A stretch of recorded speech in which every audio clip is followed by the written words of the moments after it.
Kamu tahu gak sih kalau ada anak perempuan yang diculik selama 15 tahun? 15 tahun? Lama banget. Gimana emang ceritanya? Jadi gini, ada seorang anak perempuan namanya itu Tanya Cage. Pas dia umur 11 tahun, orang tuanya ini bercerai. Dan gak lama dari perceraian itu, ayahnya itu udah punya cemewel baru.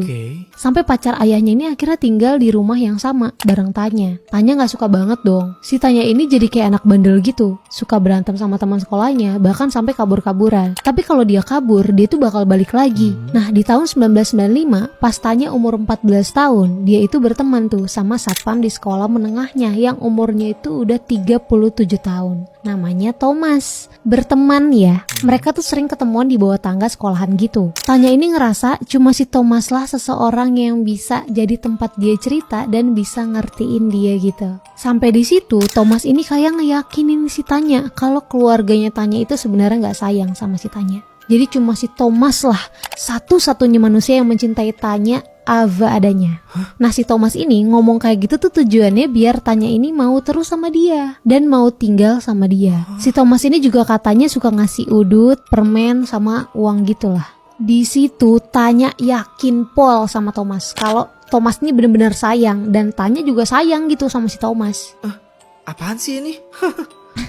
Jadi kisah cinta. Nah, lanjut nih. Di tanggal 10 Februari 1996, akhirnya si Thomas ini bawa Tanya ke rumahnya.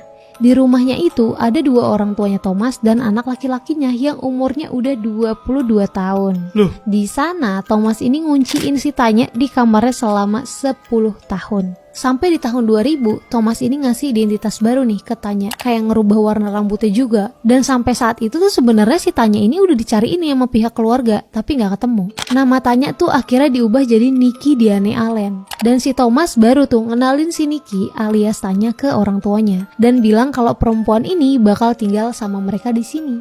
Dibolehin tuh. Di saat itu Tanya itu udah dibolehin keluar malam, tapi cuma ke dua tempat. Yang pertama gereja, yang kedua toko makanan. Sampai si Tanya ini kenal sama pemilik toko makanannya itu dan sering ngobrol. Di situ karena Tanya udah ngerasa kalau hubungan dia sama si Thomas ini udah salah, akhirnya diceritain semua tuh ke si pemilik toko ini. Dan si pemilik toko ini akhirnya bilang ke anaknya yang pensiunan polisi. Sampai akhirnya diselidiki. Dan di tahun 2006, Tanya akhirnya dipertemukan lagi sama keluarganya. Dan si Thomas akhirnya diadili.